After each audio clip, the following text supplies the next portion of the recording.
ಕರ್ತನಲ್ಲಿ ಪ್ರಿಯರೇ, ಸರ್ವರಿಗೂ ಒಡೆಯನೂ ರಕ್ಷಕನೂ ಆಗಿರುವ ನಮ್ಮ ತಂದೆಯಾದ ದೇವರ ಹೆಸರಲ್ಲಿ ಮತ್ತೊಂದಾವರ್ತಿ ನಿಮ್ಮನ್ನು ವಂದಿಸೋಳಾಗಿದ್ದೇನೆ.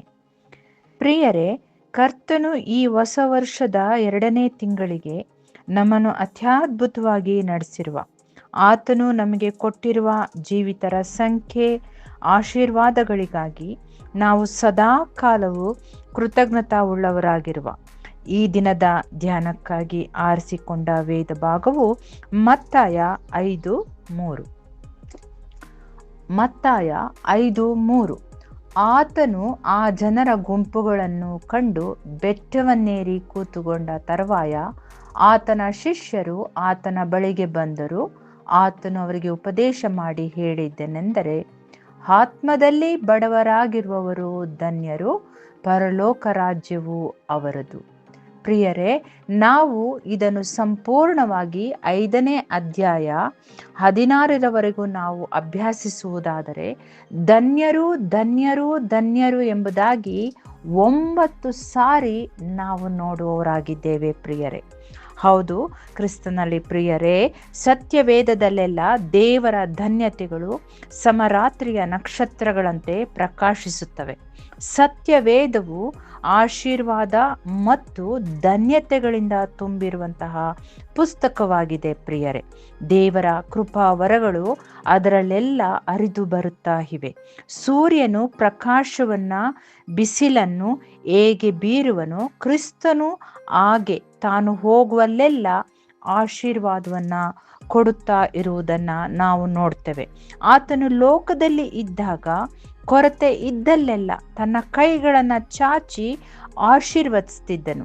ಇಲ್ಲಿ ಮಕ್ಕಳ ತಲೆಯ ಮೇಲೆ ಕೈ ಇಡುತ್ತಿದ್ದನು, ಅಲ್ಲಿ ಕುಷ್ಠರೋಗಿಯ ಮೇಲೆ, ಮತ್ತೊಂದು ಸ್ಥಳದಲ್ಲಿ ಕುರುಡನ ಮೇಲೆ, ಕಾಯಿಲೆ ಬಿದ್ದವನ ಮೇಲೆ, ಸತ್ತವನ ಮೇಲೆ ತನ್ನ ಉದಾರ ಕೃಪೆಯುಳ್ಳ ಕೈಗಳನ್ನು ಇಡುತ್ತಿದ್ದನು ನಮ್ಮ ರಕ್ಷಕನು. ಯಾರ ಮೇಲೆ ಕೈ ಇಡುತ್ತಿದ್ದನೋ ಅವರು ಧನ್ಯರಾಗುತ್ತಿದ್ದರು. ಆದರೆ ಒಂದಾನೊಂದು ದಿನ ಆ ಮಧುರವಾದ ಕೈಗಳು ಕ್ರೂರ ಶತ್ರುಗಳಿಂದ ಜಜ್ಜಿಸಲ್ಪಟ್ಟು ಕಬ್ಬಿಣದ ಮೊಳೆಗಳಿಂದ ಶಿಲುಬೆಗೆ ಜಡಿಸಲ್ಪಟ್ಟವು. ಪ್ರಿಯರೇ, ಆದಾಗ್ಯೂ ಇನ್ನೂ ಆಶೀರ್ವದಿಸಲೋದಿಕ್ಕೆ ಕೈ ಚಾಚಿಕೊಂಡಿದ್ದೆ.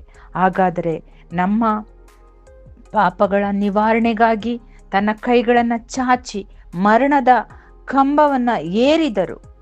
ಅಗಲವಾಗಿ ಚಾಚಿರುವ ಕೈಗಳನ್ನು ನಾವು ನೋಡುವಾಗ ವಿಸ್ತಾರವಾದ ದೇವರ ಕನಿಕರವನ್ನು ನಾವು ಅರಿಯುವವರಾಗಿದ್ದೇವೆ.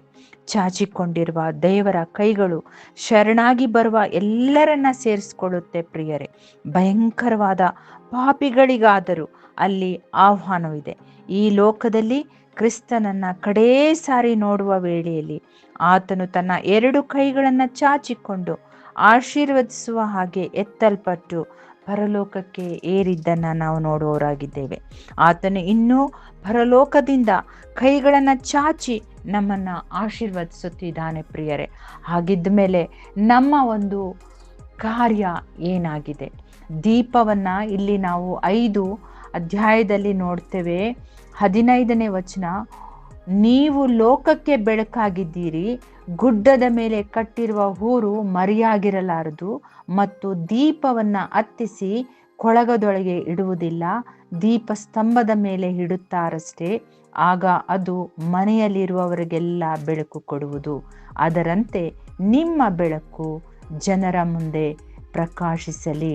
ನೀತಿಗೆ ಹಸಿದು ಕರುಣೆಯುಳ್ಳವರು, ನಿರ್ಮಲ ಚಿತ್ತರು, ಸಮಾಧಾನ ಪಡಿಸುವವರು, ಶಾಂತರು, ದುಃಖ ಪಡುವವರು ಧನ್ಯರು ಧನ್ಯರು ಧನ್ಯರು. ಹೀಗಾದರೆ ಅವರು ನಮ್ಮ ಒಳ್ಳೆಯ ಕಾರ್ಯಗಳನ್ನು ನೋಡಿ ಪರಲೋಕದಲ್ಲಿರುವ ನಮ್ಮ ತಂದೆಯನ್ನ ಕೊಂಡಾಡುವರು, ನಮ್ಮ ತಂದೆಯನ್ನ ಕಂಡುಕೊಳ್ಳುವವರು. ಪ್ರಿಯರೇ, ಹೌದು ಪ್ರಿಯರೇ, ಈ ಒಂದು ಧನ್ಯರು ಧನ್ಯರು ಧನ್ಯರು ಎಂಬುವಂತಹ ಈ ಒಂದು ವಾಕ್ಯವನ್ನು ನಾವು ಪ್ರತಿ ಬಾರಿ ಮನನ ಮಾಡಿಕೊಳ್ಳುವುದಾದರೆ ನಾವು ಸುವಾರ್ತೆಯನ್ನು ಈ ಮೂಲಕವಾಗಿಯೂ ನಾವು ಹಂಚಬಹುದಾಗಿದೆ. ಯೋಚಿಸಿ, ಬೆಳಕು ನಿಮ್ಮ ಮುಂದೆ ಪ್ರಕಾಶಿಸುತ್ತದೆ.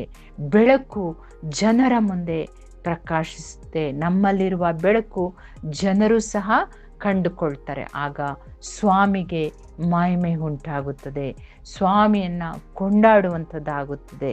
ಪ್ರಿಯರೇ, ಒಂದು ಕ್ಷಣ ನಾವೆಲ್ಲರೂ ಆತನನ್ನು ನೆನಪಿಸಿಕೊಂಡವರಾಗಿ, ಆತನ ಕೈ ಚಾಚಿರುವಂತಹ 2 ಕೈಗಳಿಗೆ ಕರ್ತನೆ, ನಮ್ಮ ಕೈಯಲ್ಲಿ ಆದಷ್ಟು ಆತ್ಮಗಳನ್ನು ನಿನ್ನ ಬಳಿಗೆ ಕರೆತರಲು ನಮ್ಮನ್ನು ಬಲಪಡಿಸು ಎಂಬುದಾಗಿ ಧೈನ್ಯತೆಯಿಂದ ಪ್ರಾರ್ಥಿಸಿ ಆ ಆಶೀರ್ವಾದವನ್ನು ಹೊಂದುವಂತೆ ನಮ್ಮನ್ನು ಬಲಪಡಿಸು ಕರ್ತನೆ.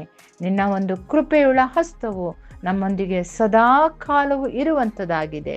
ನಮ್ಮ ಬೆಳಕು ಜನರ ಮುಂದೆ ಪ್ರಕಾಶಿಸುವಂತೆ ನಿನ್ನ ಕೃಪೆಯುಳ್ಳ ಹಸ್ತವನ್ನು ನಮ್ಮ ಮೇಲಿಟ್ಟು ನಡೆಸು ಎಂಬುದಾಗಿ ಬೇಡಿ ಹೊಂದುತ್ತೇವೆ ಸ್ವಾಮಿ. ಆಮೇನ್. ಪ್ರಿಯರೇ, ಈ ಒಂದು ವಚನವು, ಈ ಒಂದು ವಾರ್ತೆಯು ನಿಮ್ಮ ಮನಸ್ಸನ್ನು ಮುಟ್ಟಿರುವುದಾದರೆ ಕರ್ತನೊಟ್ಟಿಗೆ ಬಾಂಧವ್ಯವನ್ನು ಇನ್ನೂ ಹೆಚ್ಚಾಗಿ ಬೆಳೆಸ್ಕೊಳ್ಳಿ ಎಂಬುದಾಗಿ ಹೇಳುತ್ತಾ, ಟೇಕ್ ಕೇರ್. God bless.